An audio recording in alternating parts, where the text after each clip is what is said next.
Hello and good evening for all mankind, Season 2, Episode 8. And here's to you. It's over, and it has been since 2021, but we're just getting started here in 2025 on Live Long and Podcast as we continue our mission to watch every episode of For All Mankind and talk all about it. I'm Dave Mader, your host for tonight. A live stream here on YouTube, Facebook, Twitch. Maybe listen to us an audio version. And we have the great team here once again to break it all down. Coming in first, when Karen crosses the line with Danny, the boy she helped raise, he can't stomach it. It's The Graduate reimagined as quiet tragedy. And when silence speaks louder than outrage, it's Jody Simpson. God, don't even get me started. I can't even believe I'm here because of this. Well, you're here, Jody, so we're going to talk all about That's all I it. do. Spoilers, of course, to this episode of For All Mankind. Coming in next, if Margot needed someone to decide to... I'll start over. If Margot needed someone to decode Soviet silence and steer Apollo Soyuz diplomacy while keeping an eye on Buran delays, they loop him in, calculated, composed, and always 2 steps ahead. It's Kevin Millard. That's funny. I always feel like I'm 2 steps behind, Dave. Not you, Kevin.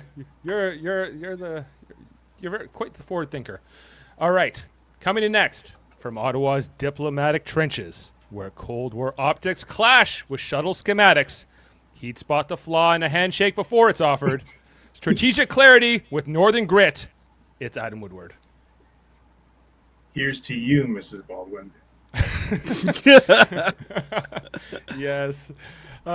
Coming in next, it's the man also wearing a Blue Jays cap tonight. My brother, like a jukebox spinning Simon and Garfunkel in The Outpost. He masks tension with charm, but when Karen crosses a line with Danny, he's the one reading between the chords. Wry, watchful, and ready to call the fallout. It's Jeff Mader. I'm just going to shit on Aleda. That's all I'm going to.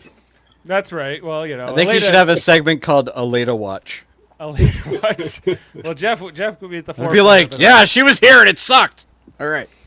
Yes, of course. So we're talking about, of course, and here's to you, episode 8, as mentioned, written by Ronald D. Moore, directed by Denny Gordon, came out April 9th, 2021, and it is the 18th episode overall of For All Mankind. And Heather Narduzzi, who is our sixth panelist tonight, she is not here yet, but we'll bring her in to talk about this as well. Okay, so we've kind of announced the episode. If you don't want to know anything about it, you should have dropped out by now. And so... Why are you still watching? Why are you still watching? Well, you can if you want. Turn it off. Okay. All right, we're going to be breaking down the plot, but I always love to get like just a sort of a high level from the panel. What did they enjoy or not enjoy? Jody, I know you've been really dreading this idea that Danny and Karen were going to hook up, and then it happened in this episode. Yeah, the episode was good until that point. And then it kind of fell off at that point. Yeah, what with the rest of it? Did you enjoy the rest of it? You know what I really enjoyed? The scene with the shuttle spinning. I thought that was pretty cool. Okay, with Gordo, Yep. as he was heading up to Mr. space. Gordo, who clearly is back in his element until he gets onto the actual moon. Well, he's a little shaky, but he seems to be holding it together mostly. Kevin, how was this episode for you? Well, it is a tragedy when the woman who raised you doesn't like you back in the same way you like her. Well, yeah. It's weird. That's It's the problem so we got weird. out of this. Yeah, because Karen and Danny they hook up in this episode, and then he's like, "I love you," and then she's like, "No, you don't," and then she like, Yeah. throws She's him out like, of- I was just having some fun. I thought we were having some fun, but of course he would react like this. But I think my favorite scene is Gordo and Tracy in smoking the cigarette Oh, yeah. in there and talking. He's telling her how he went to Sam and was like, "I'm getting her back." This is totally a trap, Kevin. I don't know if you've seen Ahead or not. I haven't seen Ahead. But I know that they're trying to make me like Tracy so they can kill them both. That's what they're doing. I'm on Gordo watch right now. I know they're going to kill off this guy. I like him thought too much Columbia now. was going to explode on its way up. Me 'Cause too. He looked And then so I'm like, well he put got together. He got to the moon. How did he get here? He Anyway. looked so well put together, and he wasn't panicking in his suit. I'm like, oh, he's dead. He's dead. No, well, not yet, at least. But we'll see how things play out. Yet. I heard him say yet. I'm not giving anything away. But there's 2 more episodes after this. We'll see how this season plays out otherwise. There's okay, I'm trying to remember all the high-level stuff, too. We saw more Ellen and Pam in this episode, and Ellen getting, formally promoted to head of NASA, the administrator Does anybody of NASA. care about this story at all? Heather this I think, part? cares more about it than maybe some of us. Do any of you guys really genuinely care about those 2 characters? A little bit, yeah. I think maybe not as much as some I don't others. care that much about Ellen More at than all. Aleda, for sure. More than how about Kelly and her adopted Jeff father? really likes Aleda, though. Lada's such a petulant child of a character. God. Yeah, pretty bratty.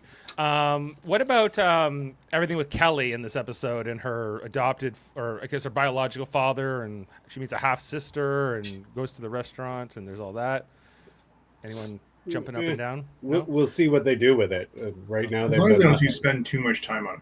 If this was 67 minutes long, it could have been 50. Yeah. Yep. Well, Adam, let's go to you next. In particular, there was that moment on the moon at the end Look, of the episode. we had this episode was a wave. Like we had, like it was good, and then it fell back, and then we had another peak, and then it fell back. Like, and then the penultimate scene at the end where the Marines took on the cosmonauts. Like I hate to say it, but just typical American. America, shoot first, ask questions later, sort of thing, Yes. perhaps. And then we'll get to it, but what a horrid way to die. Yeah, this Oh, cosmonaut. Incineration inside your suit. Yep, I would say that's pretty, I don't think I'm that's spoiling really up anything there. to say that guy's not making it. So, he was. That's a it's not terrible good. way to go. Yeah. Jeff, how was this for you? What stood out? Did you have a favorite part, or I know you're not a big fan of the Aleda storyline, but. I'm a fan of it. I just don't like the character. Right. I don't mind watching the scenes. I don't know. For the most part, it's a good episode. Again, it's a lot of character building. Watching this again, you start to realize just how many character scenes there are. Not a lot of action. The most action you have in the episode is, of course, the Americans with the trigger, little trigger happy, Oh, don't go for whatever's in the box, not the box. And it's a friggin' translator card. Yeah, of course it is. Why is it in such a big box, though? Yeah, we have a big box for our little card with some translations on it. I was expecting Gwyneth Paltrow's head to be in there. Yes, well, What's in the box? let's formally bring her in here now that she's joined. She sees the fault lines in command like Molly sees the edge of her vision. With sabotage lingering and trust eroding, she threads caution through chaos like Danielle Poole through lunar dust. It's Heather Narduzzi. Hello, all. My apologies for my lateness. I was at a pool party. It's New Brunswick Day, and it's a beautiful day. Happy long weekend, everyone. Brunswick Day. Happy New Yeah, Brunswick that's right. Day. And happy civic holiday to all who celebrate, I suppose. Oh, that's why I was off. Okay. Yeah. Makes sense. That's what we call it out here. I think actually the technical name for it is Simcoe Day in Ontario, but no one It knows is. that. That's correct. Simcoe Day. Yeah. Oh, see, and I thought this was Truth and Reconciliation Day. No, No, that's in that's September. That's September. Okay. Yeah, that's right around Kevin. Well, I celebrated it anyway because I believe in that. Very good. Are you wearing orange today, Jody? We'll just go with that. Okay. So It's actually Heather, red, but how was this episode for you? We were just kind of getting everyone's high level thoughts, and Jeff just talked about all the more character development. how much he loves Aleda. He loves Aleda. We were talking about the Kelly storyline and the adoptive, being adopted and going to see her biological family. Kelly's Jody, already a better Jody character posed a than question on, Ellen and Pam. Is anyone caring about this storyline anymore? Yes, I care very much. Ellen is just stringing Pam along, and Pam knows it, but knows. is really hoping otherwise, I think. Hope for a And different I think it's really become apparent this season that a lot of the people on our show are assholes. That's Yes. correct. That is exactly correct. You mean like us, or I would too. On the show that we or are on the watching. show we're talking about? Yeah. Yes. Okay. All the above. We're all. I was gonna say either way, you're right for me, but I don't know about the rest of them.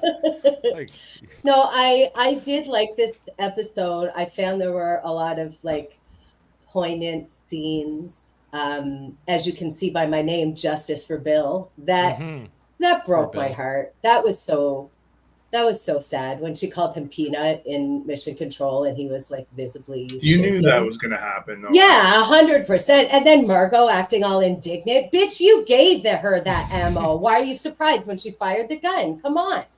Anyway, that was sad. That was really sad to me. And then It she was. uses her gun Yeah, I don't like story Margot much anymore. to get out of it. Mm.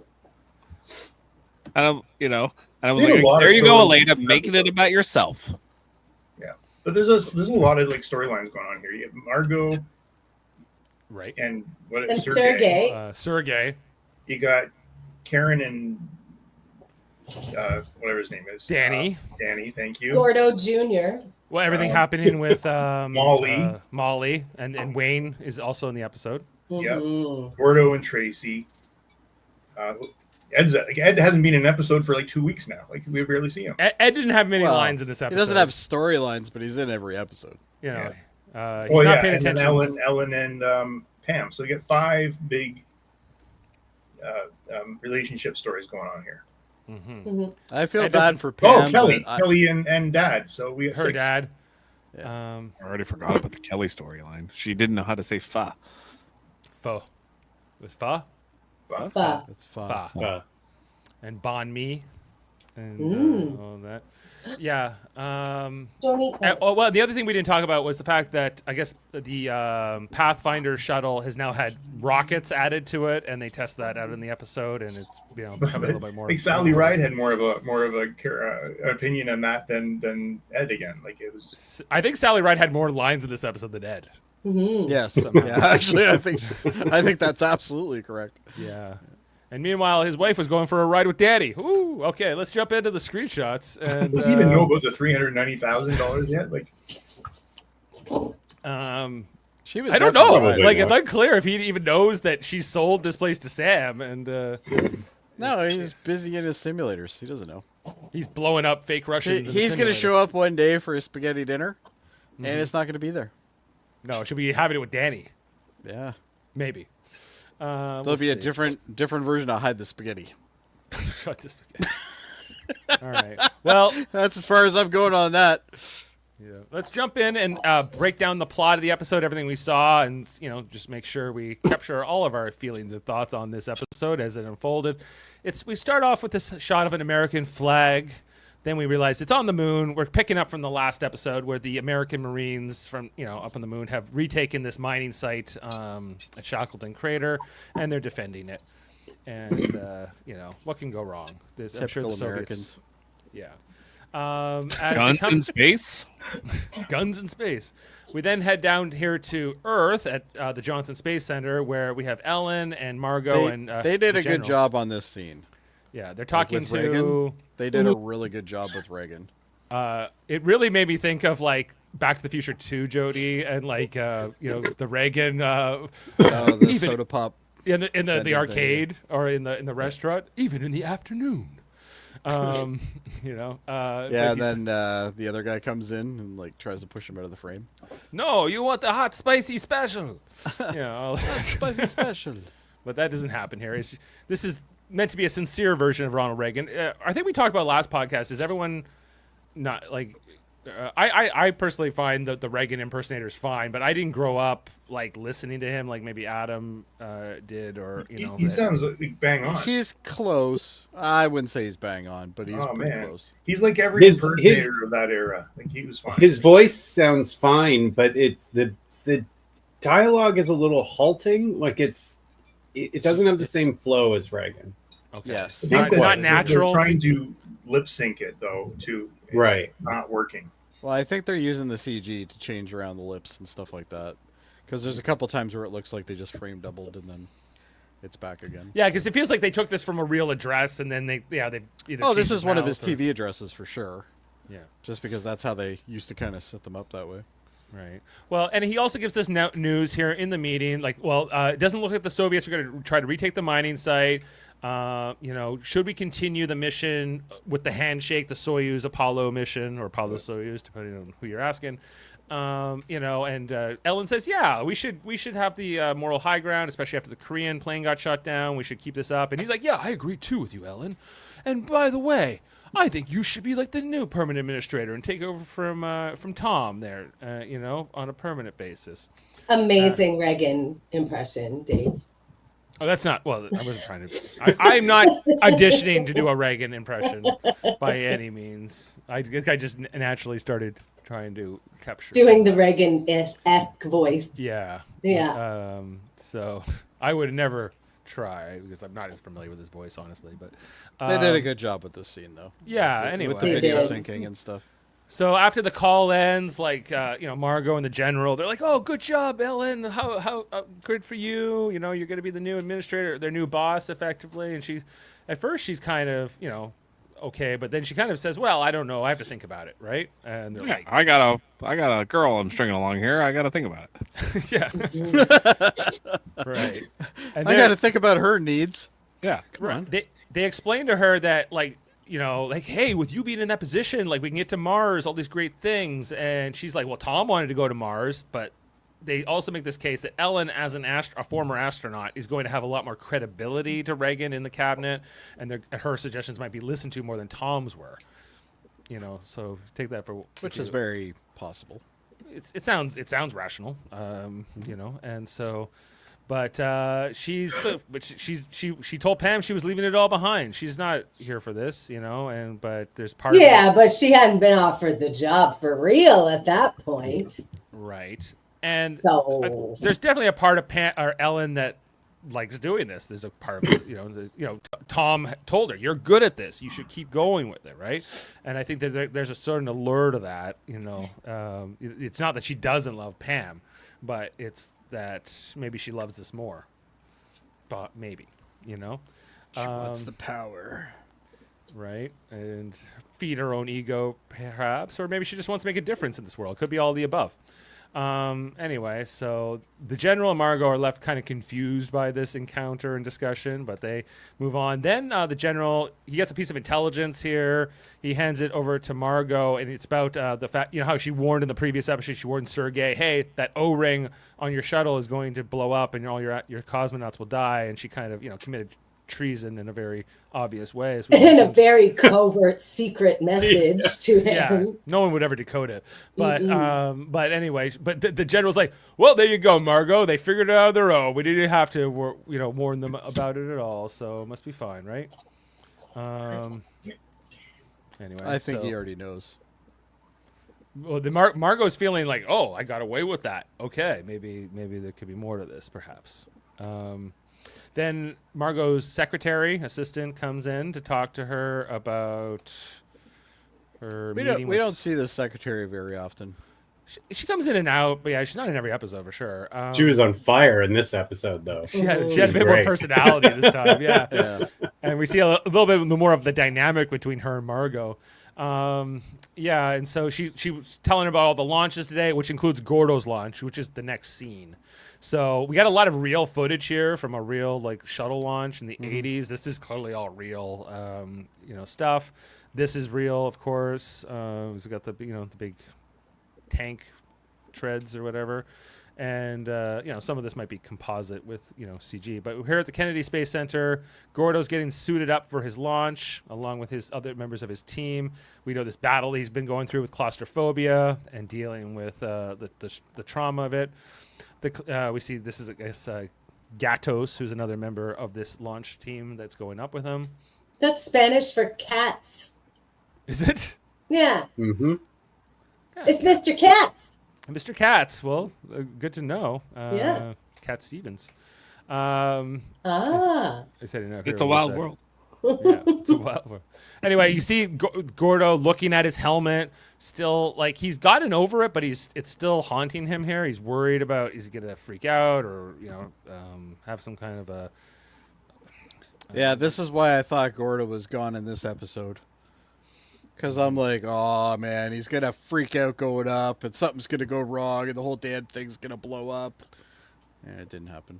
Well, then we see that a member of like the clean team, these guys who help suit up the astronauts, and they all wear like, without any kind of static charge or whatever. They wear the little booties and hats. And look who's here, dressed up in the clean suit. It's Ed Baldwin, his old pal, best friend, which Gordo is happy to see him and kind of, find it funny in the whole thing. But Ed helps him get suited up, says, I'm proud of you, man. What you've accomplished here. And Gordo thanks Ed for, giving him those, helping him get to this point, give him the assignment in the first place and everything else maybe. And maybe some things that weren't so good for Gordo. I'm pretty sure the staff would be wearing masks at this point, though. They would be, they would, right? Because they don't want to be getting sick Well, when they're in because you space. could be carrying something right now, right? No, germs don't come from the mouth. It's fine to have the suit on. If you have the little hat, you're fine. So, He's got a protective hat. It's fine. As long as you don't get any of them Ed hairs in your mouth, you're fine. Yeah, you're good. That stuff's thinning anyway. Anyway, so we head up here. Gordo, it was a nice little scene here with Gordo and Ed. It was a nice scene. And then Ed helps put his helmet on. With Ed having more understanding than most people about what Gordo's going through, even more than Tracy or his sons even, right? So, but we see You as can tell that Ed's almost on the verge of tears at this point. Yeah. He's a very proud friend, I suppose. Jody, I can see why you were suspecting that this is a scene that might be immediately. I know they're fucking with Gordo's me, and death. that's the thing that's bothering me about this. Like, I know damn well they're gonna kill this guy because of the fact that I love him so much now. And Tracy, who I want to die, probably won't die. But now that they're kind of put the two together, they might both die. Oh, I don't know. I thought the same thing when he put his helmet on and then he At smiled. this point, I'm there just was, like, there oh, was he's not gonna a bite hint it. of claustrophobia. I'm like, oh, he's dead. Yeah, he's gonna die for sure. Yeah, he's gonna die in a second. Well, there's no more growth for the character. Yeah, So it has right? to end after that. Yeah. He wants to get Tracy back. That's his further growth. That's you true. know? They'll bury him on the moon and then she'll visit him every day. Yeah, probably. All when right. she's Well, done with Deke. yeah. So anyway, Gordo heads off to the launch. We get to see the launch here using a combination of real footage and shot scenes. We even see Ed is like looking over here on his car. He's leaning on his car. Is that a Corvette? Thunderbird. Firebird. Firebird. That's a Firebird. Yeah. He's leaning on his Firebird. Looking up here as Gordo gets launched up into space. His sons, Danny and the other one, watching from home. The other one. Yeah. That's his name. I'm the exact same way, though. I have no idea what his name is. Jimmy. Is It's it Jimmy? Yeah. Oh, okay. I wouldn't have guessed that. Anyway, You won't the next time either. You won't. No one ever remembers his name. That's why we call him the other one. Yeah. So we see the launch from a few different angles as they head up. Ed watching from his car. I don't know his about you Firebird. guys, but every time I see footage of one of these rockets going up from real life, I'm just like, that is amazing. Yeah. Mhm. It's just so incredible that we can do that. The more I've learned about it over like even the last few years watching this show and other stuff on YouTube about space is like how difficult it is to get out of our atmosphere. And how much it energy is required. brutal. Right? And how easy it is on the moon in comparison where they can just launch that little Oh yeah, thing. once you're past our atmosphere, man, like shit's easier. It's easier to move. Except for the right? But cold part. I would but- love to go see Artemis launch when it goes in a few years. Yeah, that'd be really cool. That'd be neat. Anyway, so Ed's watching him off. Gordo's heading up, and Gordo is having a blast. While it's All the blasting more behind reason him. why I thought he was dead at this point.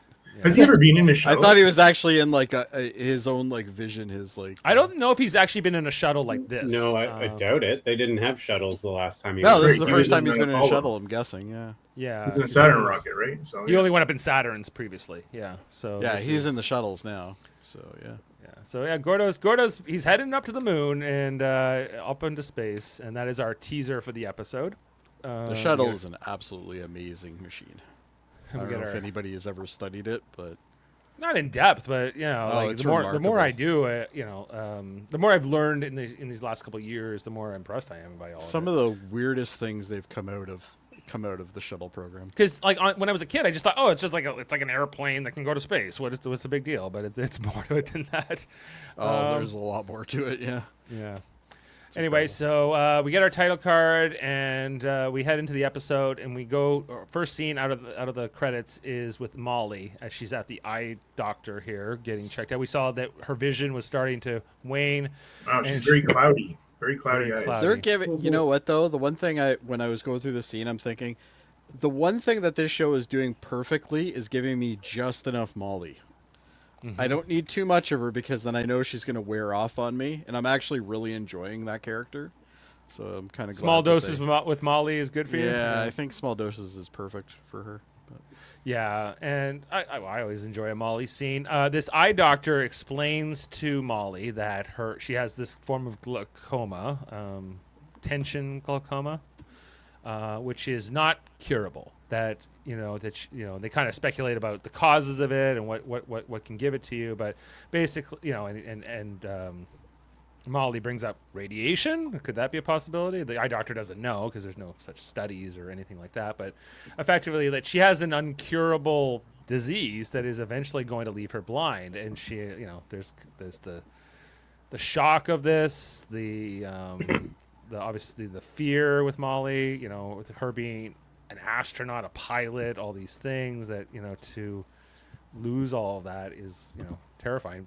But anyone losing their vision, for that matter, for whatever reason, And the actress who plays this character is fantastic. Yeah, she's great. Well, she's British, right? Like in oh, really? She's doing like this American accent. Anyway, but she actually bursts out laughing during this, and she kind of walks out on the eye doctor, and the eye doctor was like, "Well, guess what? Those doctors at NASA, they're gonna catch this. They're not gonna. You're not gonna be able to hide this, right?" Because Molly kind of admitted that she lied to them, and she leaves the office. And then we see here she has this moment of sort of despair, and then she kind of keeps going on her way, which transitions to the next scene where Molly heads straight to the air hangar here, and she gets in a jet to kind of work through this emotionally. And so she gets up. So apparently, pilots are just allowed to take these jets for no reason. Hey, she says who goes up. She does. And today it's her. That's a hierarchy member. They also have to keep their hours up. They have to do hours. Yeah, they do have to. They do have to do a lot of flying. Yeah. So she takes this jet out, I guess going nowhere in particular, just to do hours or training. And then you see her, she kind of looks up in like the sky, up into space, and she decides to like kind of do this like massive launch towards vertically, basically up, as close to space. Because I think it's also this idea that she's never going to return to space again. And this is as close as she'll ever get again. And so she's heading up like. Going way past the safety protocols of the plane and what it can handle, she gets up there almost past the sort of like where the sky starts to go dark. Yeah, I'm not even sure in reality she could get up this high with that type with of jet jet like this. Yeah, I don't know, but either way, it makes for an excellent scene, I think. Yeah, it was a great scene. Very emotional, very powerful. Symbolic. It's really nice. She's reaching towards space here, towards the sun and whatever else. As she's having one of her last looks up. I don't know. Well, I do know, but how fast this disease will progress. But it seems.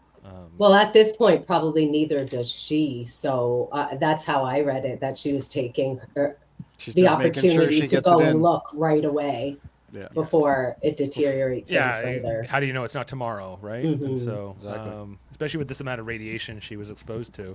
Then, there's a warning system that goes off in the plane because she's way off of an axis, and she then turns the plane around and heads back down, and air traffic control checks in. Hey, you just dropped like 15,000 feet in 2 seconds. Are you okay? And she says, yeah, all good. Just a little glitch. So heading back to the base. The next scene is about Pathfinder, and we have Sally Ride here along with Ed and that what's the other guy's name? Pistachio or something? Biscotti. Biscotti. You know what though? Same ballpark. That was pretty good. That was close. Yeah. Anyway, the general is the Air Force general, Bradford. Is that his name, right? Bradford. he's explaining like the new missiles that have been equipped on the Pathfinder shuttle, in response to the fact that the Soviet, shuttle also has weapons or could have weapons mounted on it, and with Cold War tensions rising. And Sally Ride in particular in this meeting is like, so we're launching missiles now, and Sally's not ex-military, right? She's a civilian. So, compared to Ed and Biscotti here, they're maybe a little bit more sympathetic to this being asked to be soldiers again or be like in combat, where this is not what Sally Ride signed up for. She signed up to be an explorer, to be a scientist, to be an engineer. And so she's more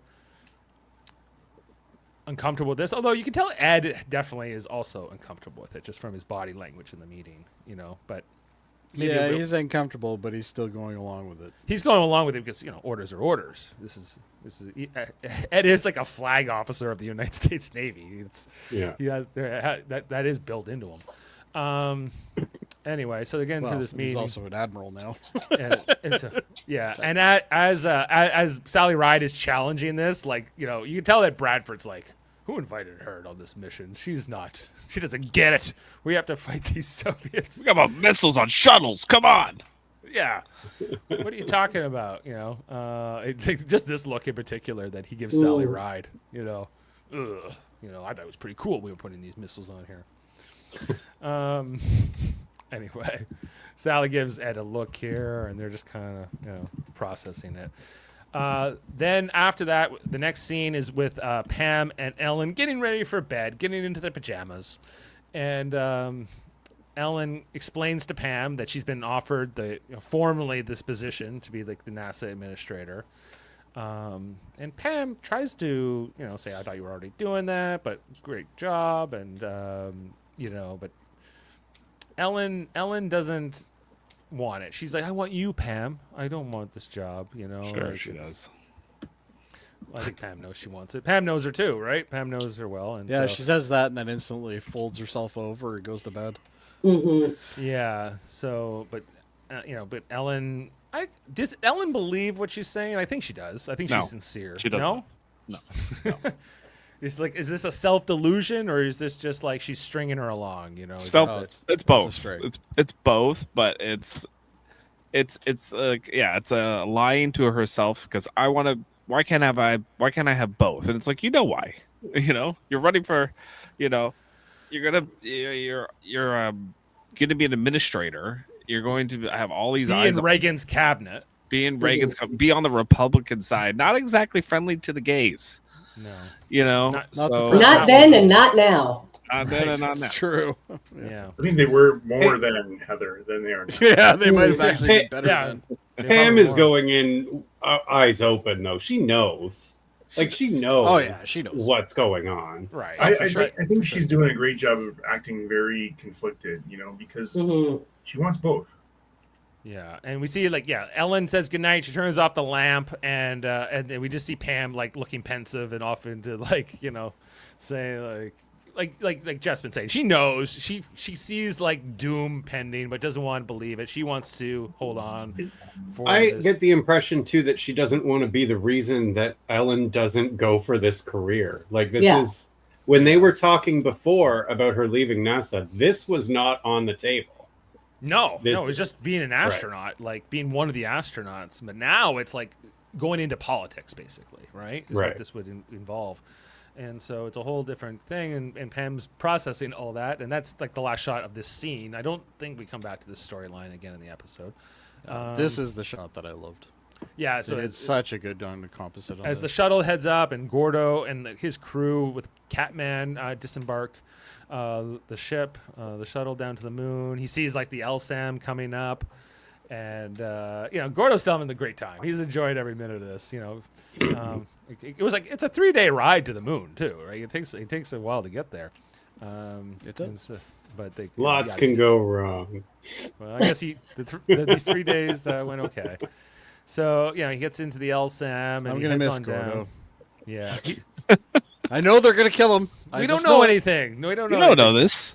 Oh, I know this. Yeah. Anyway, Gordo is back on the moon. He sets back foot on the moon after these 10 years away, and he's he earned this. He had to really not just lose weight, but had to, psychologically get himself prepped. Oh, for this. he earned it totally. What's he doing up there though? Like, does he have a job to do? Hitting on his ex-wife is his job. Yeah, that's So why Ed set him. I thought what they were doing Getting is Tracy back. Yeah. they were dropping supplies, weren't they? Because he's Yeah. only there for a couple days, then he leaves again, doesn't he?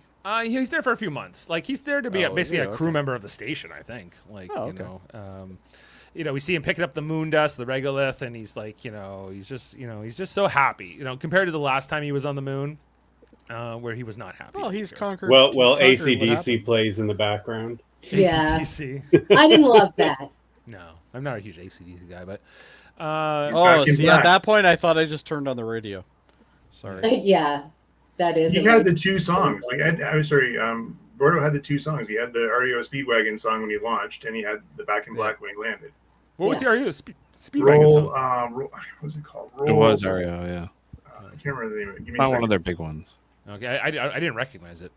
And despite what Jane says, cool guys do listen to REO Speedwagon. So That is true. yeah. Don't let her tell you otherwise. Anyway, Roll with the Changes. That was the name of the first one. Ah. Gordo's back here in Jamestown. He gets a nice warm welcome. They make a he's little like banner a for him. superstar there. Yeah, I don't remember Tracy getting a banner when she showed up. She got Linus.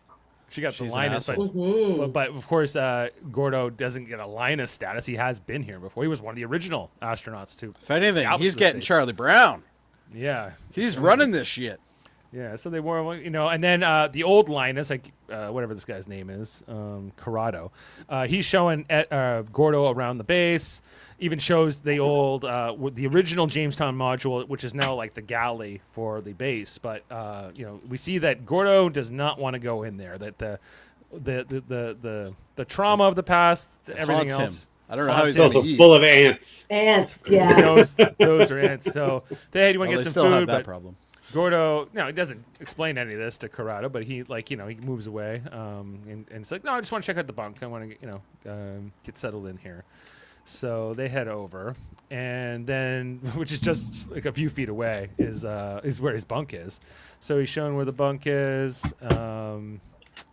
Then this is where I'm almost positive NASA would not put them in the same crew quarters, though.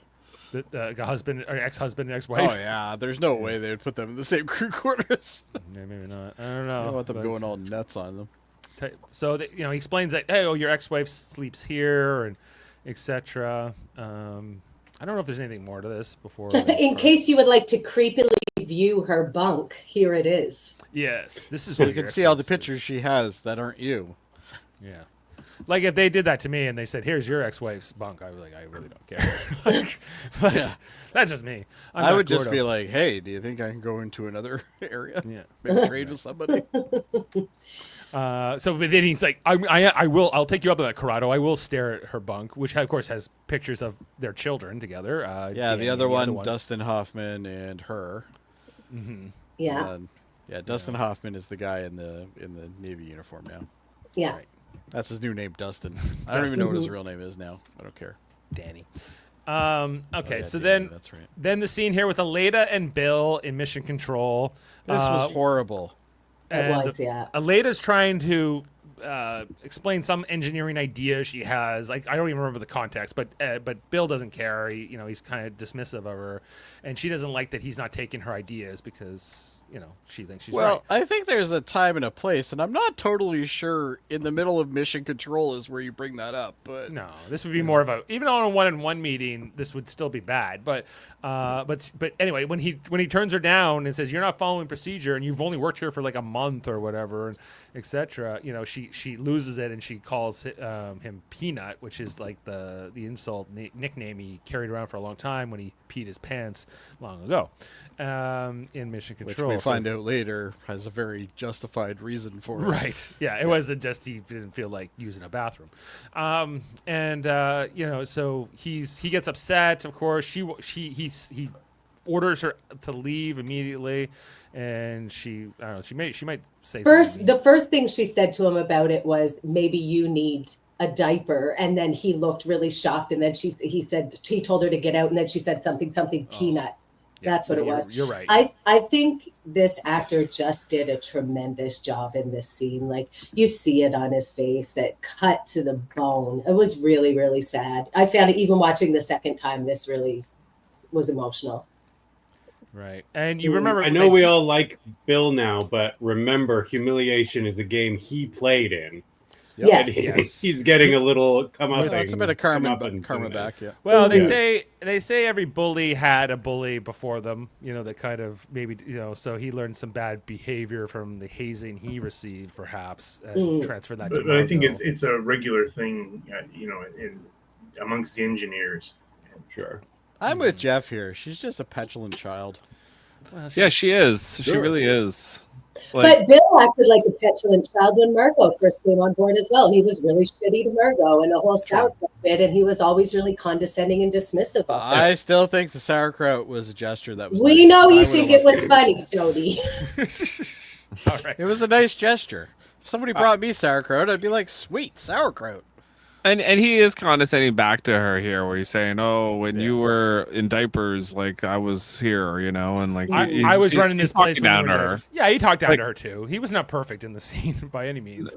But Yeah. he Yeah, is- but he's also retaliating, right? So and he's also supposed to be her boss. And Well, she's- that is the thing with me is the thing they do with Elena over and over again is like she is just so much smarter than everybody else, and yeah, she's only worked here for a month, but she knows more than Bill does. It's like, does she?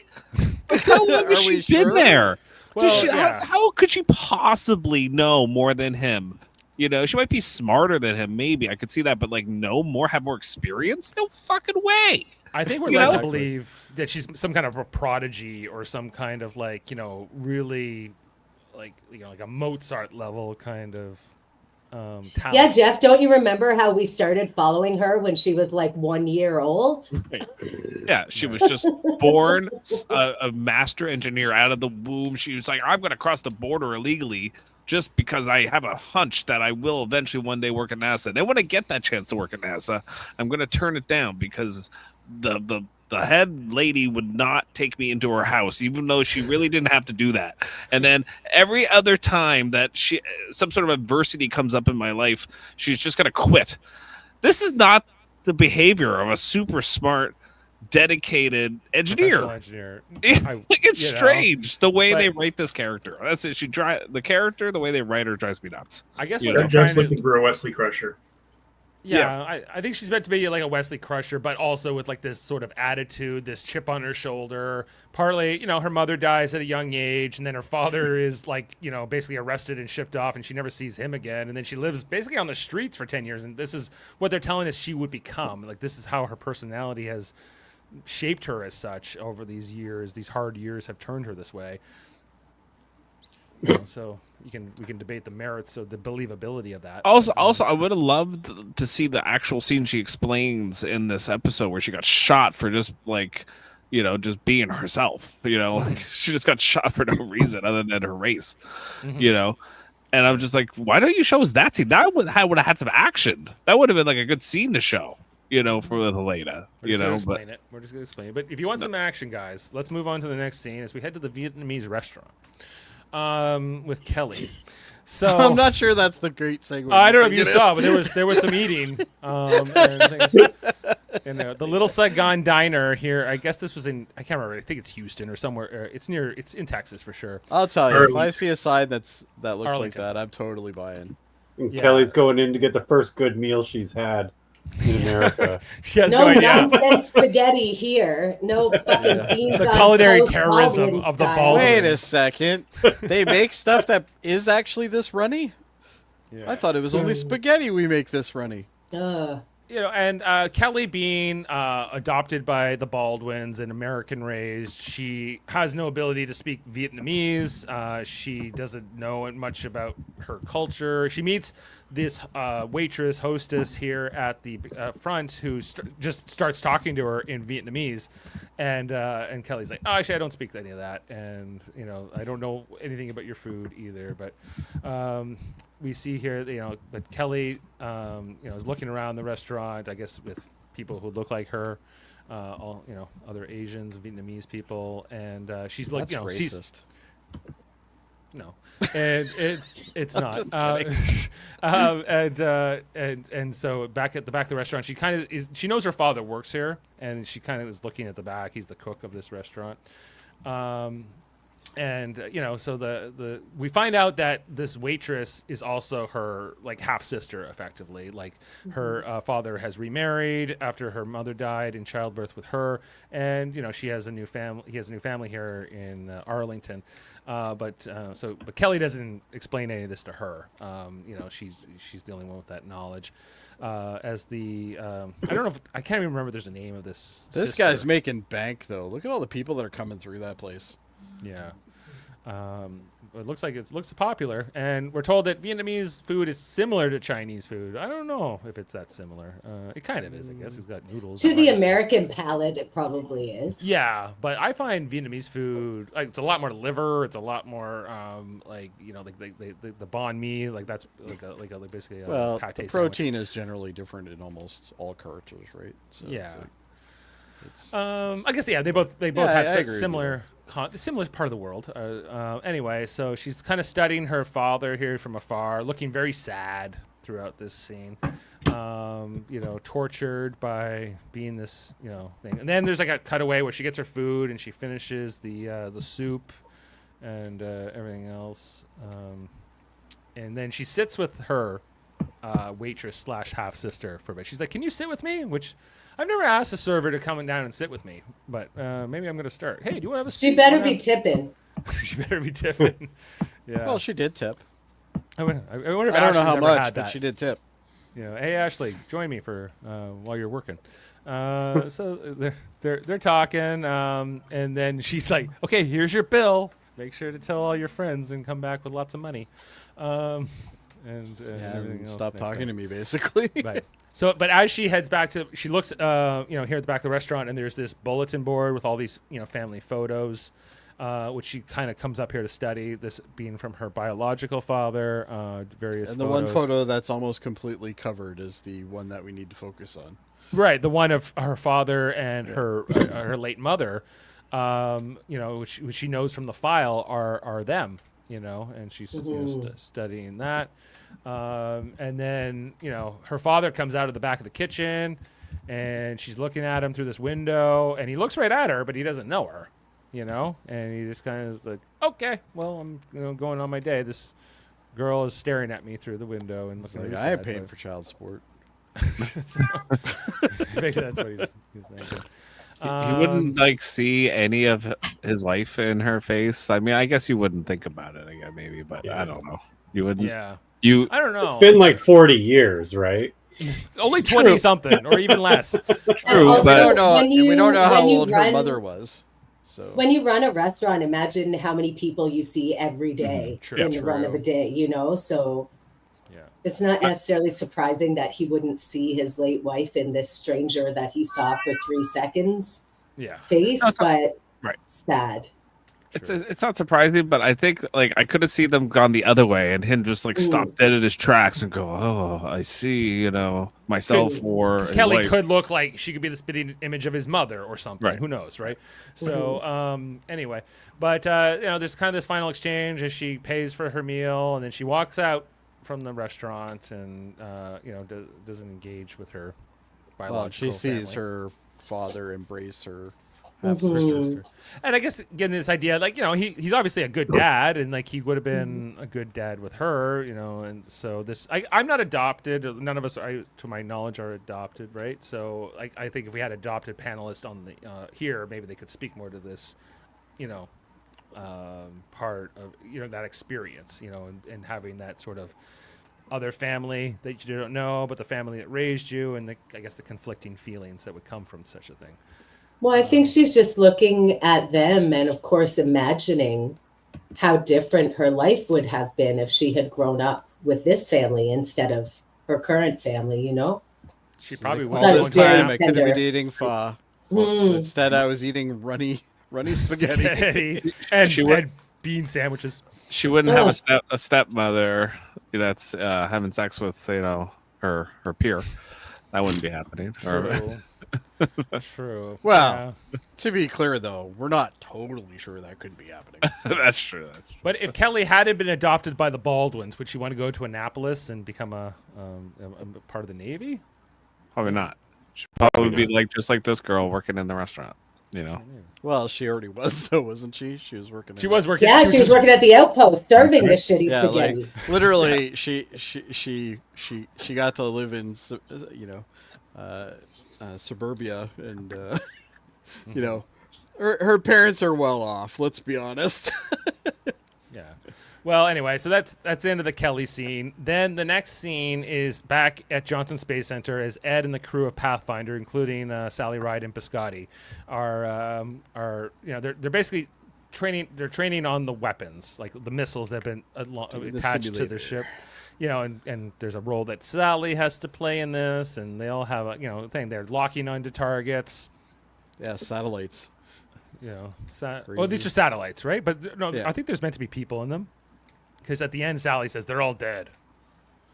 Yeah, I don't know. I just think it's interesting. Or maybe they could be like Skylabs or something. Yeah, they have them going after satellites. I think is kind of interesting. Ed being a former fighter pilot and Biscotti for that matter, this would not be that off for them. It's just a different type of a vehicle to do this kind of simulation in. But again, as I've mentioned, Sally not down with this as nearly as comfortable with it. And she goes, "Good job, we've killed them all." And she's based on a real person, right? She is a real person. Yeah. She was a real person. Yeah. So she she was the first female astronaut. American Mhm. in space. Yeah. And fun fact, she was a lesbian, but she didn't want it to come out in her lifetime. So after she died, her partner went public with it because she wanted people to know after she died. Oh, wow. Is Ellen kind of based on her? Maybe. Yeah, Could see makes that, sense. Yeah. Okay, then back at Jamestown, we got Gordo here in his bunk. Looking. I at noticed he's only got a photo of the other kid and not Yeah. Danny. Where's Danny? Interesting choice there, Gordo. Well, if you really want to know where Danny is, We don't want to We'll have know. to find out. I can haven't got explain it to you. Anyway, oh yeah, and we see here Gordo's looking at in a book. He's got a wedding photo of him and Trace. That he studied here. And then all of a sudden, as he's looking at that, Tracy opens the curtain on his bunk and scares the daylights out of him, which he finds hilarious. And It was a good scare. Scared me too. yeah, Like, yeah, I it was a good jumped. scare. Good job. Did you Well, really? especially while he's looking Yeah. at the photo of her, pining over her. Yeah, yeah. And he's And he's convinced he's going to get back with her.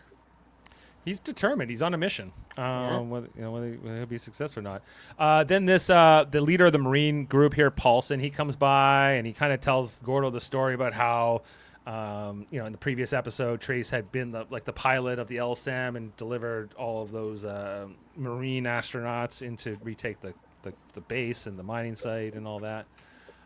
She was less than a meter from the ground while she was flying. She's like, yeah, it was like 5 meters, but whatever. The good thing here too is that Tracy seems to have gotten past some of her obstacles that she was dealing with early in her tour here up on the Well, moon. she's got. She's not daily drinking nicotine. gasoline anymore. She's got it figured out. She's still smoking, but Yeah, that's cool though. yeah, but that, That's cool though. yeah. 1983, smoking still cool. I don't feel Ah. like smoking impairs your function as much as drinking moonshine. Moon made moonshine. Yes. Moony moonshine. Yeah. Yeah. Anyway, so then Gordo, he doesn't accept their invitation to go to the mess hall and get a bite or whatever. So then he goes back into his bunk, and we see here there's a bit. I don't know. He's looking anxious, I suppose. And that's the end of that scene. Well, I think he's kind of clued in that oh wait, her life has moved on. Mm. So. Well, and is that maybe that would be a good way to put it. Well, and I also think he's interpreting that the two of them are together, right? But she's married to Sam. Yeah. Yeah, but she's a trophy for Sam, just at the bar. It's kind of like the vibe I get from Sam. You know, I If think they you're could right. just hurry Just up and like the kill her bottle off, of I'd be wine. happy. Right. The bottle of Yeah. wine, the Mhm. bar, Tracy, a form of trophy. Tracy is a trophy. And I don't like Tracy at all. We know. Not a fan. You have a Okay, hate Heather. on for Tracy. She's like, turning it around, Jody. you She's would trying to like- turn it around. Oh, is she? Okay. Let's talk about the next one, which is Molly at home having a beer, watching TV. I can't remember. She was watching something on the news, and she said there are a bunch of animals or something. I can't remember. what the- Right. I wanted to ask you, Adam, if you had looked that up, if that was something real that happened. I'll check it out. I didn't remember what she was watching, honestly. It looked like some kind of like Central American war or something like that. Anyway. And there was a so- bomb that killed a bunch of infantry, I want to say, and she said animals, and then Wayne came in and started speaking to her. Wayne said, "Hey, the enchiladas are ready," but she also asks for another beer, and he's handing this beer to her, and she completely doesn't see him, right? Like normally in her peripheral vision, she would definitely see it, and he's like he's concerned, and then he finally holds it up right in front of her eyes. He like brings it into her field of vision, which is clearly more narrow now, and she gets freaked out, scared. And she tries to dismiss it, but Wayne is not having it. He turns off the TV, and he wants answers because I guess it's been a few months since she returned, and she has not told him. And he's like, "What the hell happened to you up there? What aren't you telling me? Why are you biting my head off all the time?" And etc. But he knows something's up. He can tell. Can I just say, Wayne looks awesome in this scene. He's got like a little scruff beard going on. He's got his hair pushed back. He's the man of the 80s now. He actually looks good, clean. Wayne. Yeah. He looks great. Yeah, he looks clean. He's more comfortable in his 80s mode. But this is the yes. 80s. You'd think at this point he'd be like nose deep in coke, but No, he's just smoking weed. Yeah, enchiladas, beer. Enchiladas and weed well, is an Wayne's 80s vibe. weed that takes a lot of time. So So then she tells them the truth about what really him. happened. She finally comes clean to him about having been there on the surface for an hour trying to say that Wubba would have died there. So she at least got Wubba's still going to die of cancer in all likelihood, but he's got a few more years. He gets to be with his family again. So her sacrifice was not for nothing. Absolutely. But now she doesn't know that she's dealing with the results of this, like the consequences, if you will, of that action. And Wayne doesn't say much once he's finally told the truth here that she's going blind, and he just kind of kisses her hand, holds her, and tries to be there with her. So good on you, Wayne. I think that was Wayne and Molly have the least toxic relationship on this show. Wayne and Molly are and gold. yet they're the ones that drink all the time. They're the ones that smoke weed all the time. But yet they're the most like yeah, they're like literally the most responsible and best group there is here. Well, yeah, we were saying like a lot but of they the also don't have kids, so no kids, but a lot of the characters on the show, as we were saying earlier, are kind of assholes, at least at times. Wayne, I think, is maybe one of the exceptions. He's always good. I think Wayne is a pure artist mustache man. He's wonderful. We love Wayne. Yeah, good job, Wayne. We then transition back to Jamestown, where we have Gordo kind of walking around the base. I feel like this is at night while most people are sleeping. He finds that picture of him and Danielle Poole, more specifically, years earlier, with that that caption says "Don't let this happen to you," with her and the broken arm, and that the cover up of it all to protect him and his reputation and his career.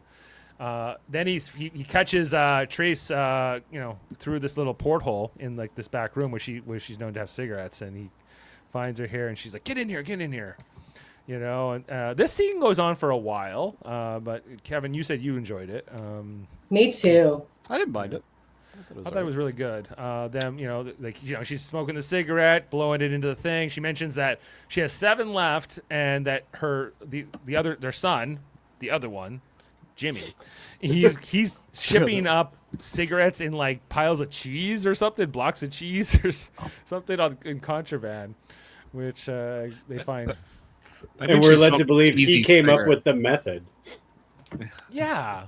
Mm-hmm. Like, it seems like, and did she tell him this on one of their video calls? And wouldn't that be a little hard to hide from the NASA people? I don't know if they're listening to the calls, but I don't know. Maybe they use the Margot method, which is just straight up stay it. Yeah, maybe. Well, Gordo's like, if you want me to cover this up, you better offer me a drag of that cigarette. So he's smoking. They're talking here, and I'm pretty there's a sure lot- NASA would be wondering why everybody's asleep, but yet the vacuum system's running. Like, Maybe. they would know that. Yeah, I don't know if you could truly Who the get hell away keeps with this. vacuuming at night? I'm not Just- sure if. Working on their night vacuum research. I guess. But the big message here was really is Gordo told her how he came to terms with his mental illness and realizing that it was her that was missing out of his relationship. Or Yeah, his life. he comes clean. Like, he finally tells Tracy the truth about what happened with Danielle, her breaking her arm on purpose because he had this mental breakdown, and then so that Ed wouldn't have to report it, et cetera, et cetera. And he never has told her any of this while they were married or afterwards, and so, Well, that's a lot of the reason I love this scene so much. I think those two actors have a really great chemistry. And also, it was so vindicating for him to be like, it was me that fucked up our marriage with the lying and the cheating. And I did all of those things and I caused our breakup. And I take accountability for that. yes. I thought that it shows how much he's grown, Mhm. Yeah, absolutely. Yeah, he's like, even when I was there for you, I wasn't there for you, and he's complete accountability. I'd say with Gordo, he's really a different man than he once was. At that time. And then he confessed that he told Sam that he's going to take her back. Oh yeah, and which then he's like, Tracy finds hilarious. yeah, he's like, I'm here to get you back, and I told Sam. She goes, what did he say? He's like, Tracy's a wild stallion. You'll never catch her. And they like have a big laugh about this. Going back and forth, and I don't know. There's part of Tracy that's saying, maybe, maybe. I love that. I think that was the capper of the scene for me. It was wonderful that she said, "Catch me if you can," and they just share this look, and I was like, "Oh, both of you can catch me. Let's go!" Amazing. I loved it. Right, like she's, Really good scene. Exactly. I'm not falling for this trick. Although I will say, I just said that I love that he took accountability for ruining their marriage by cheating and lying and this and that. And then he's like, but I am here to get you back. Would you like to cheat on your current husband with me? He didn't ask her to cheat on him. No, he didn't. I'm just being foolish. But Yeah. No, it'd be like how Pam broke up with Blah, and And it's not like he's going back behind Sam's back. No, he did tell Sam. And Sam knows Tracy's a wild stallion. yeah, So, exactly. There's no catching her. I guess that's code for trophy wife. Yeah, probably. That's how Sam likes to think of it. Anyway, anyway. So then the next scene, we come away from them, back on Earth, here with Margot, who's getting ready to meet up with Sergei, who's coming back from the Soviet space program, and her secretary assistant here it's like, what about red? The Soviets love red, don't they? I liked her which assistant. I love. Margot, put on something cute for the love of God. Enough with the pussy bows and power suits. Put on your freakum dress and go see Sergei. Let's go. Right. And she's very confused by the suggestion. What do you mean? Like, there's nothing romantic with me and Sergei. But I love when the assistant walks away, she's just like, okay. That look right there. Yeah. I have to Yeah. say, I am not buying anything that you're selling, lady. my favorite moment in this episode is like when Sergei's pants get caught. Yes. Oh, It's yeah. probably my favorite part of it because it's so awkward and ridiculous, and like both Obvious. characters are not used to this moment, Uh-huh. and it's hilarious. It doesn't fit, but it's great. I love the contrast between like the easy kind of sexy flirting between Gordo and Tracy, and then it cuts to these two ding dongs bumbling around getting their pants stuck, like Yes, they're both kind of awkward scientist types who are maybe better with numbers and figures than they are. More so Margot, I think, than Sergey. But Margot did wear the red blazer. She put it on for him. Yeah, she put that but she suggestion. kept the ugly thingy right underneath it. So She did, yes. It's called a pussy bow. Is that? That's correct, yes. Okay, good to know. Anyways, they're talking about the handshake in space and how they're going to go about it, and that Sergey's basically explained like what's the halfway point. There's no camera here, but this is really, I feel like, a ruse to get Margot on her stomach or like sort of laying down with him here in the module, as they're kind of going for this where the handshake would be, where the halfway would point, because of course one side cannot be the host and one side cannot be the visitor, and all this kind of posturing that they're doing. Margot looks real cute here, though. Mm-hmm. Yeah, Ren Schmidt. Looking good. I don't think she ever looks cute, but Really? Right here she does. Yeah, for sure. Her, They just put such mousy hairstyle and clothes on her in this show, I find. Like, she looks real cute here. it's ridiculous. Yeah, I think she has more beauty than she shows a lot of times, right? Oh, I'm sure. Yeah. Anyway, so then they're gonna flip a coin here for who will have more of where the camera's gonna go, or who, I don't know, whatever. They're doing this coin flip, but then the coin, you can't flip a coin inside of a tube, so it doesn't work. So then it gets stuck under her skirt or whatever. So he tries to shimmy here, and as Jeff talked about, his pants get caught or whatever. I got my pants caught, and it's the funniest thing ever. And and then they start having a good old laugh here. Is this a flirt? I suppose. They're going in for the kiss, and then the assistant's here. Girl, that was terrible timing. Leave them alone in the module. Well, she's not holding the condoms. She is. Someone's got to be there. Come on now. Anyway, so There ain't no room in that pantsuit. the assistant kind of calls her away and says, "This is inappropriate," because they need to have the meet. This is where now Margot's talking to Aleda, who Bill has quit NASA, and so they have to. She's like, "What did you say to him? Why What are did you do?" even giving this woman a chance? This could have waited, by the way. This did not This need didn't that. have to be in this episode. No. Also, can you why is she still wearing stud like wristbands? Like what So you can Jeez. tell she's a rebel. Right. She's metal. Anyway, Heather is correct. Anyway, so she says, "I may have called him Peanut," and then we see the horror on Margot's face. But as we also talked about, what did she really not see this coming?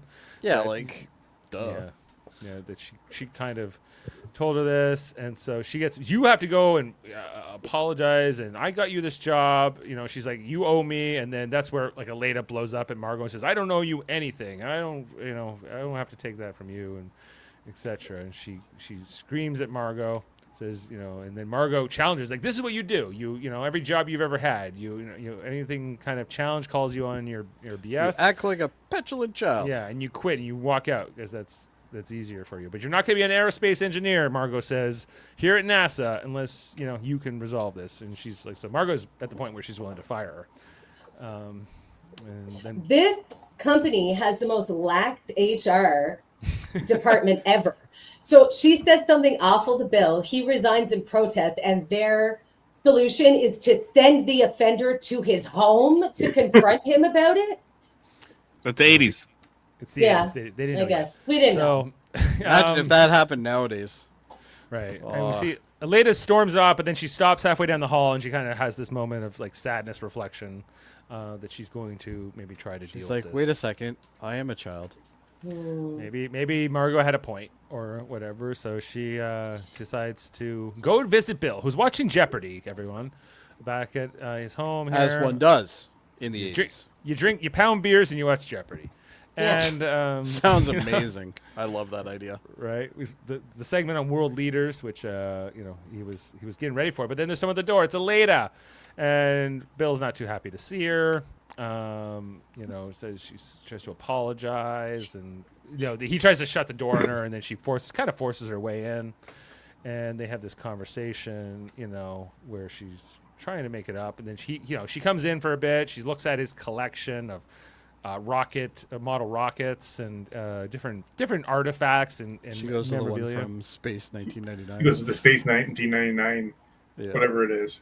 Yeah, And then rightfully so, he's like, I'm not giving a tour. What are you doing? Yeah, why are you here? Why are you still here? Yeah.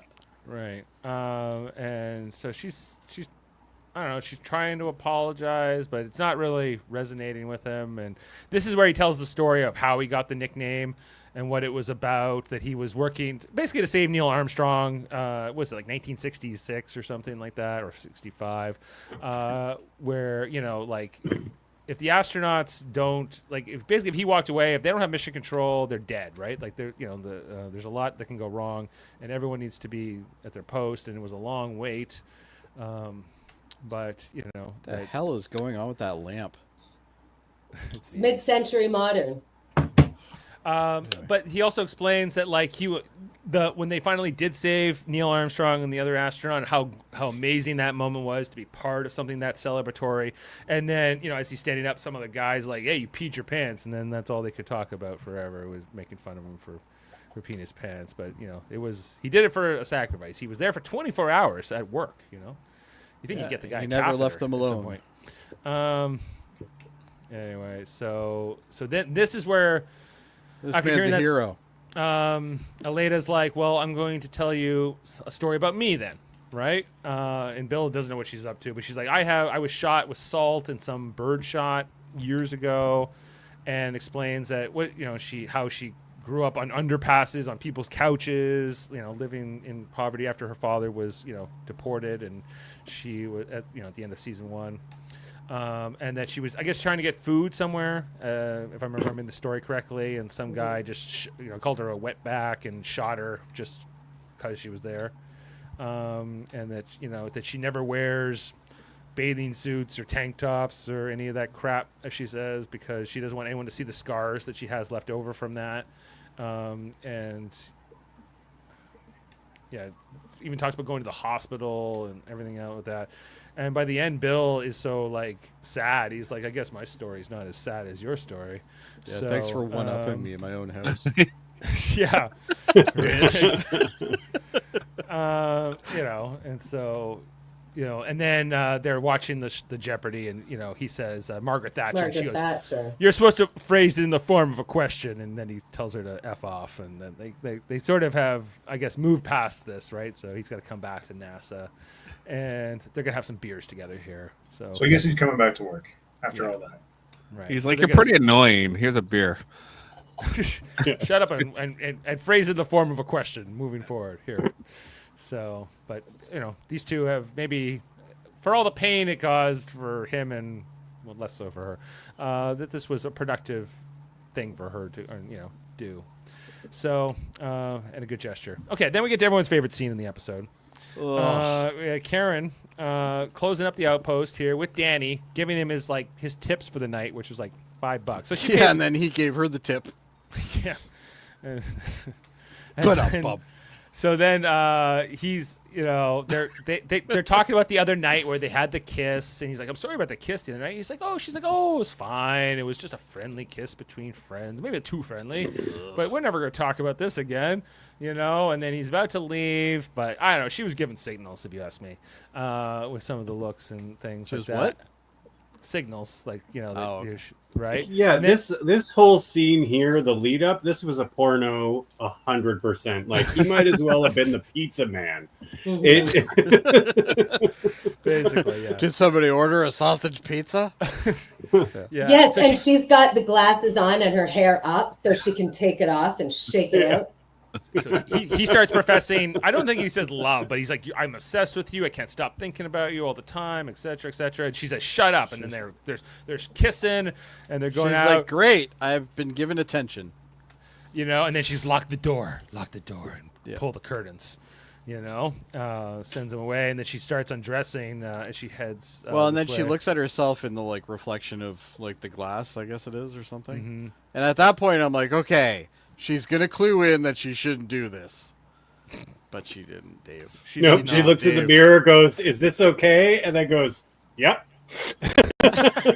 She's like, sounds good to me. Sounds good to me. Well, this time she'll actually take off the bra, Jody. So Yes, you'll be I happy. did notice that. She didn't take it off her head. As they're having sex down in the fallout shelter, which I guess is under here at the outpost. Well, And, I think it's just the basement that they store everything in. I'm glad we didn't get like an actual sex scene. It just then kind of fast forwards to them in bed here. The cuddle had phase. the cuddle phase, having a smoke, and talking about it. And he's like feeling up her body here in bed, and whatever. And I don't know what else to say about it. The less said about this, the better. It's not comfortable. It's It's uncomfortable. not comfortable to watch. I don't like it, and I'm never coming back to it again. Right, and then hopefully. he drops the L bomb. yeah, I love you, I'm, Karen. I'm so in love with you. And then she's like, "What?" This is right after he said it. Look at her face. She went from smiling to, Grossed out. oh no. And Well, repulsed. what the hell did you think was happening here, lady? She puts out the cigarette, and she's like, "This was just for fun. This was just like a good time, Like it's not like he's a stranger. She knows him very well, and Very well. more better than she did earlier. But it's kind of like, well, she's like, it was fine. This was just a fling and whatever, and like she's. Oh my God, she's not going to be pregnant, is she? Oh God, this is getting so bad for me. Anyway, so she says, put on your clothes, and she tells him like he has to leave here like in a few minutes, like no one sees this, even though I assume this is like the middle of the night or whatever. And then she tells him, don't come in for your shift tomorrow. I'll get you your last paycheck. Mm-hmm. Yeah. That is I don't not want it. the response you want when you tell someone you love them. No, thank you. See yourself out. I'll send your paycheck. Good night. Yeah, like this was pretty heartless and cruel, but I don't know. That's one way to say it. Especially for the woman who practically raised you. Right. Yes, absolutely. This is, for me, that's what the sticking point is. If this was someone she hadn't had a hand in raising and didn't really know, I don't think it's heartless or cruel to be like, this is not what I was doing in this interaction, and I'm sorry you have those feelings, but I was just having fun, and I think it's best we end this now. Good night. Thank you. Would be a much better way to do it than what she just did. Right? Yeah, That's fine. if he was just some That would be fine, busboy. but you do always need to be mindful of an age gap. Yes, exactly. Of course, a young fella's gonna fall for you like that. Come on, course. Karen. Yeah, and she doesn't understand this, or I think she does, but she's trying to either ignore it or shirk it off, sort of thing. And then so she sends Danny away here. The walk of shame is coming for him as he heads up the stairs, and you can see when he finally leaves, like she's just kind of like, oh God, what is this now? What have I done? What have I done? What have I done, Karen? And what will Ed think? We're gonna see all this play out. So, yeah, the graduate. Anyway, so that's that, and then back on the moon, we got the LSAM that's flying around. We got Tracy and Gordo flying, first chair and second chair within the LSAM, taking the Marines to their next watch at the mining site. Tracy even gives Gordo control of the LSAM, which he hasn't flown, one since the Apollo days, and so the new ones are a little different to fly. Anyway, but he's able to do it. And then as they're doing the exchange here with the Marines, one of the Marines notices like a little flash on like the ridge. It was hard to get a shot of it, but it's there. Like they see like basically a light source at the top of the ridge of the mountain there. So they decide they're gonna go check it out. All right. So they get their guns out and they head up while they're talking to General Bradford back at base. And they're heading out there. The Marines, they're saying, okay, when you get there, you're gonna have to use Soviet radio channels and everything else, so they can hear you because there's no air on the moon, so therefore you can't just yell at them or whatever.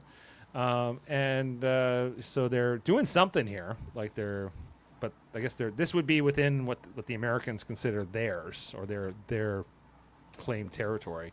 So when they finally do come up behind the Soviet cosmonauts, they switch the comms over to their frequency, and we see that this the Marine has like a little translation card where you can read off in Russian.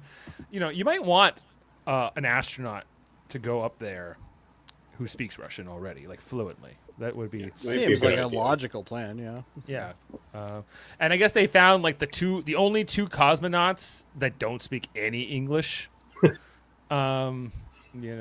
Just bad luck here.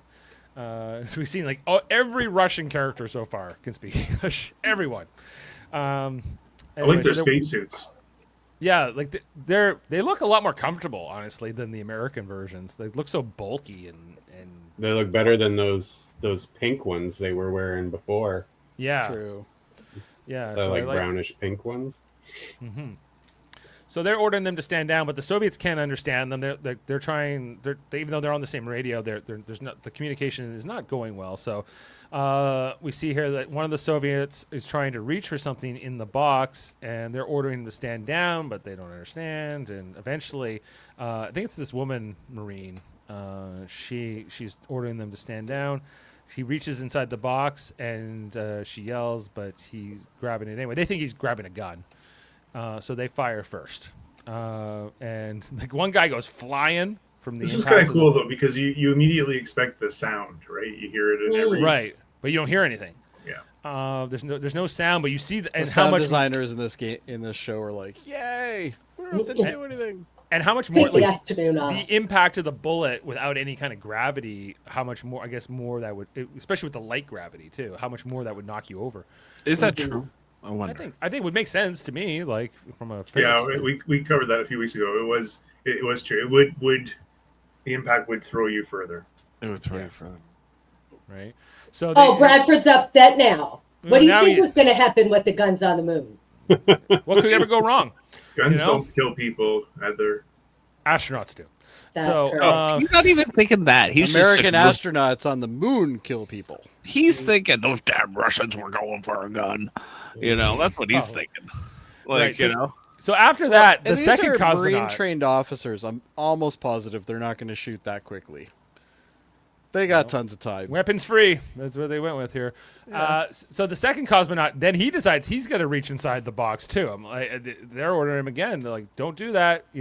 I think He just saw his buddy get shot for doing that. I don't know. I know. If he should be Is doing it that. not like a universal language? Like when guys point guns at you, you just put your hands up. I think that is a general universal thing. Yeah. Yeah, right. But he doesn't do that. He tries to reach, and then he gets shot too.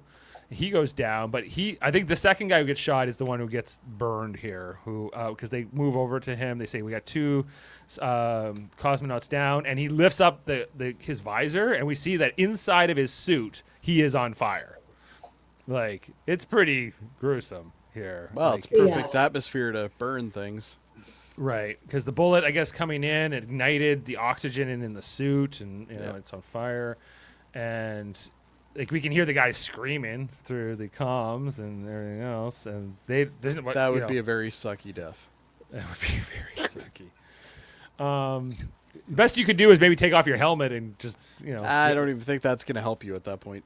well, you just die faster. That's all. You're still going to die, but Yeah, you, maybe- you won't be burning anymore. It's pretty interesting to see what they do with this, because there was like all kinds of skirmishes during the Cold War, like where jets were shot down or people were shot on border areas, but and nothing really came of it. But will this precipitate a bigger reaction? Well, enough to the point where they're calling up and say we got one Soviet dead and one injured, and we need a medical evacuation. So we see Gordo and Tracy. They fly the LSAM over, kind of as an ambulance of sorts to see if they can save the other cosmonaut who. But then we see the guy that was on fire. He's definitely dead inside of the suit. We see just black. Ash, and as General Bradford gets this news, he's like, "Call the president." We gotta let Reagan know what's up. So those damn commies. yeah, those Reds. Get them on here. Where is this gonna go next? Nowhere good, I would imagine. as they then look inside the box. What gun were they reaching for the whole time? It's not. It's just a piece of paper with the Russian translations, like saying, "Stop, hello, goodbye, nice to meet you. This is Russian claim. This is Russian territory. This is a warning." This is where they plant the gun now. Yeah. And so that is the end of the episode, as we see, what will come next from this. And thanks for That's sticking so with us. sad that poor Cosmonaut met such a gruesome end. Yeah, it would like wouldn't wish that on your worst enemy. So pretty brutal. But I thought it interesting that the person that it was a woman that shot first, and she actually felt bad, which I thought was interesting because I think most soldiers would just go, "Ah, crap," But she actually like they showed her face, and she genuinely felt bad. But I think a lot of soldiers might just go, "Oh, whatever." Like I thought he was going for a gun. I don't think all of them would, but Yeah, Well, not all. but also what this means, like this is a big deal. They Yes. have now taken the first life, not accidental, somewhere else, like to a moon. Like this is major. right, the fact that he just didn't die of the bullet wound or that he burned, it doesn't really matter. They still shot him and he's dead. Like the result is the same, and that this could lead to nuclear war, right? Like this can escalate, so that it's more than just a standard skirmish, I guess, with if you're fighting like in Nicaragua or something like of that sort. But what's the trivia for this episode? What can we learn? This is a little I section do have a called- lot actually. I was, curious about a bunch of things. Let's start with this. Let's just start with the fact here. During that scene, you might have heard the team Mardet, which is the military abbreviation for Marine Detachment, and the Mardet actual means the commander of the detachment. Okay, that's the guy with the beard. He's the Mardat. That's right, Vance. The episode of Jeopardy Bill was watching aired on September 27th, 1984, and coincidentally or not, in that game, the contestants' names were Larry, Karen, and Ed. Really? Yep, That's fun. I chose that one on purpose. That is a fun fact. that is a fun fact. that's very the fun. missiles that are intended to be mounted on Pathfinder, the Phoenix, were actually real missiles formerly employed by the U.S. Navy, but they're only capable of being launched from the F-14 Tomcats, and they only had a maximum range of 100 kilometers. Or sorry, not nautical miles. And then we sort of touched on it, but for those who don't know, the title of the episode is a reference to the Simon and Garfunkel song "Mrs. Robinson" in the movie from the Graduate, in which the younger man has an affair with the older woman. In this episode, Karen Baldwin and Danny Stevens sleep together in the fallout shelter of their workplace. We didn't even say that. She's his boss. Only his... Inappropriate. Not only is she his bonus mom, she's his boss. The boss thing isn't even on my radar compared to the other problems that we have here. She only pays him like $2. $390 million that's coming her way. Or sorry, $390,000 might be a little bit paid today. Toxic workplace. Yes. Mhm. Regarding Kelly, just was curious. I just remembered stories, and I was very young when this all happened. But Operation Baby Lift was a mass evacuation of children from South Vietnam to the United States and other Western countries at the end of the Vietnam War. 3,300 infants were airlifted, and then it all broke down like this. Well, in the U.S., there was about 2,000 kids adopted. And these were infants, right? These were kids who were orphaned during the war. And this was just at the end of 1975 when they brought them across. Why I remember this was there was 1,300 kids that came to Canada and were adopted as well. Okay. And I think there was one in our neighborhood or something, and why it became relevant to me back then. But pretty big deal. I think, did they mention Operation Baby Lift when they were talking to Kelly, Ed, and No, they never did. But that's what it was actually. It was actually an operation where the military brought over these kids. And there's pictures, if you want to see it, go ahead and look for it. But there's pictures online where all these kids are in commercial airliner seats. But in did their they, little, were these orphans or were they like stolen? They were orphans. They're orphans. Yeah. I mean, the war was awful and killed a lot of adults, and so they didn't know what to do with them. So it was a thing they did, which was probably a very positive thing at the time. And then finally, I was curious about this plane ride up that Molly took and how high can a plane go.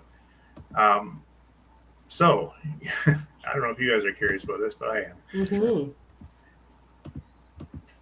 So actually, the highest, there's a line called the Karaman line, which is 62 miles up, 100 kilometers, which is above the Earth's surface. That's the boundary that's reckoned by most experts as the, defined space and the atmosphere. Yeah. What is it called? Sorry? The Karaman. Karaman.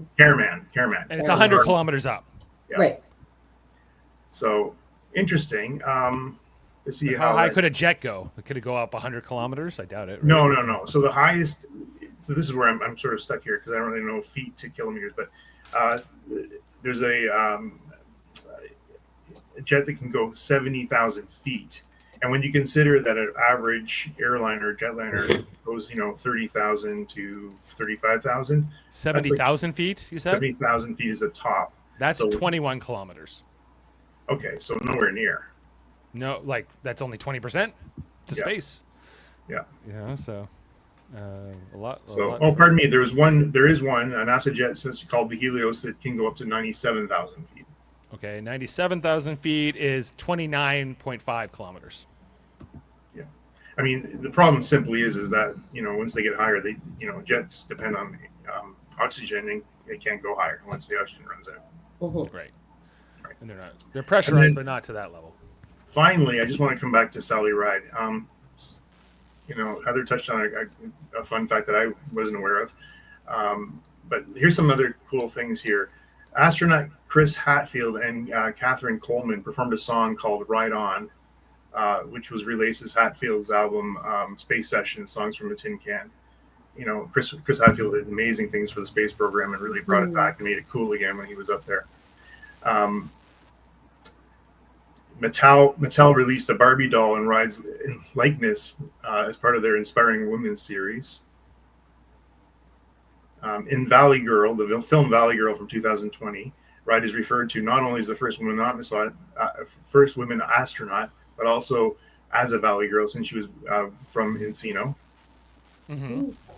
And then, most importantly, on January 28th, 2025, National Geographic premiered a documentary called Sally, telling the story of Ride's professional and personal life, primarily through her hidden relationship with Tam O'Shaughnessy.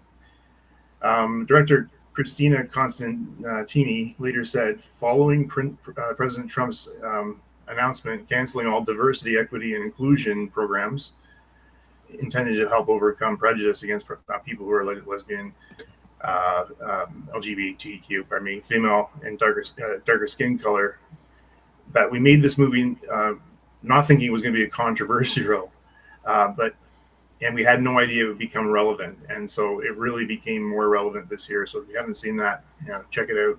Maybe something there for you. So pretty cool.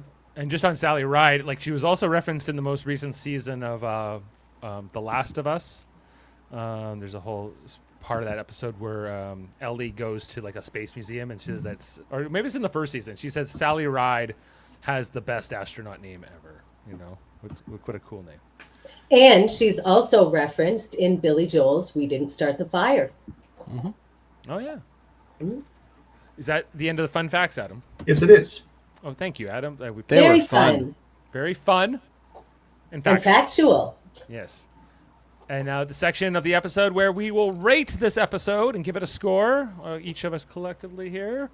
And here's to you. Jody, would you like to score us first? I'm going to go 7. 7 from Jody. Okay, Adam. I'm going to stick with another 8. It was good. It was a little long for me, but good. Okay, I'm willing to go. I think this was a little higher than last week for me, so I'm going 8.5. Same as last week, 7.5. All right, and Heather? It's an 8.5 for me. I liked it better than last week, and there were a lot of emotional beats for a lot of characters. So I was into it, and a lot of great performances by the cast. And Jeff. Jeff, you're muted. You're muted. Sorry, I think I'm a 7 on this. 7 from Jeff. Okay, so this has a 7.8 average from the 6 of us tonight. The IMDb score. I got it, Dave, right here. What is it? Sorry. Let's give it a second. 1 second. 7.8. Same as us. So we're averaging 7.8 miraculously. This is the last of the 2 episodes directed by Denny Gordon, and so we are heading into our final 2 episodes now. And the next episode is called Triage. Oh, they're gonna kill Gordo this next one. Damn it! Why do you say that? Triage. It makes sense. I don't know. Well, I was thinking triage that they have a lot of hoping not. damage control to do after shooting these Russians, but Damage control, trying to stop the bleeding, trying to figure out where. I the don't most give a is. shit about the Russians. I just care about Gordo. They're gonna kill him. Well, now you used to hate him. I know, and I like him now. what a turnaround! What a turn! He's better than Carney. Yeah, as far as a turnaround. Should run for office. Okay. Well, I And for think all that- you Americans that are watching or listening to, that's our leader. You know, the one that does things diplomatically. Oh, yes. What diplomacy? What's diplomacy? I haven't heard of it, and neither has the Cheeto. Civility, decency. Cowboy diplomacy, like Captain Kirk. All right, Baldwin. Okay. Yeah, true. Well, we mentioned Triage is coming up next, so if you're following along on this podcast, make sure to tune in next week while we'll deal with the penultimate episode of season 2. If Gordo dies, I'm not showing up. Yeah, we I'll also be too busy crying. You'd be in black. I'll wear black. come in mourning if that's the case, Jody. I'm gonna wear a veil and everything. It's gonna be If you great. didn't know, right now we're also covering Star Trek: Strange New Worlds every Thursday. The new season 3 is out, and I will heard be back. that. Yeah. We'll be back this Thursday to cover episode 5 of that season, called "Through the Lens of Time." It's already. I like this picture. It's already darker than last week's. It's much darker. than Do you the think previous that they'll go to a strange new world? season. I've been promised that they will in this Oh, episode. good. I'm so glad. I'm sure it will meet your merits. That'll be like 3 of them in 5 episodes. Also, we just covered the teaser to Starfleet Academy, the first look we had at that show that's coming out next year. So I love the uniform. What do you think, Dave? Do you love it? I do. The uniforms are the least of the problems of this show. I think actually the uniforms They look great. They look good. I there's a couple of the uniforms I don't love as much as some variants, like the one that Jet Reno was wearing. I don't have the picture here. Oh but- yeah, you put that one in the chat. yeah. I But, don't like, love that particular one, but I love me some Robert Picardo. He looks great in that shot. He I does love look the good. uniform. He looks Yeah. good. yeah. And Jody hated it. What a surprise! No one saw that coming. What? Jody never likes new things, or no, doesn't like new things. I am all for new things when they make sense. All right, Jeff, did you? If watch you're going to do this show, why do you do it after Discovery? Why do you set it after Discovery? Jeff, did you watch the teaser for Starfleet Academy? No. Okay. Wait a minute. Wait. Are you saying it's set after in the timeline? It's or- set right after Discovery. Yeah, Not but that's- exactly. It's set after. It's the because- rebuild of the Federation, essentially. but it's not after like that flash forward we get at the end of Discovery. No. So- Yeah, that's the only thing that's ahead of it. All right. I still have to watch the trailer. I'm going to do this. I'm going to do this after this. Weren't you? You weren't there when we did it? No, you weren't there. No. right? No, I didn't follow along and didn't say it'd come. It was you, me, and Chris. All right. Okay. Well, thanks for being with us tonight. Let us know what you think about For All Mankind and all our other shows here on the network. Make sure to tune in Thursday and like, subscribe, and share. Whenever you can. And thanks to the panel for being here on Newfoundland Day. It's New Brunswick Day. Oh, I thought it might also be Newfoundland Day. I don't know. It's New Brunswick Every Day. day is Newfoundland and Labrador Day. Okay, and At least happy to them, anyway. Happy Simcoe Day. Simcoe Day. Yeah, and all of those things if you celebrate those occasions. Thanks to everyone, and we'll sign off for tonight. See you next time here on Live Long and Podcast. Have a great night, everyone. Bye. Beam up some Star Trek content with Live Long and Podcast.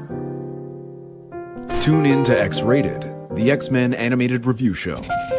Artistic interviews with graphic histories. A roundtable movie discussion with Hey, did you see this one? And movie reviews with Hold Up, a movie podcast. And while you're at it, spin a few records with Eamon on Track. Watch us duke it out on trivial debates. And let's chat about TV with the Super Mater Brothers. It's all here on the United Federation of Podcasts.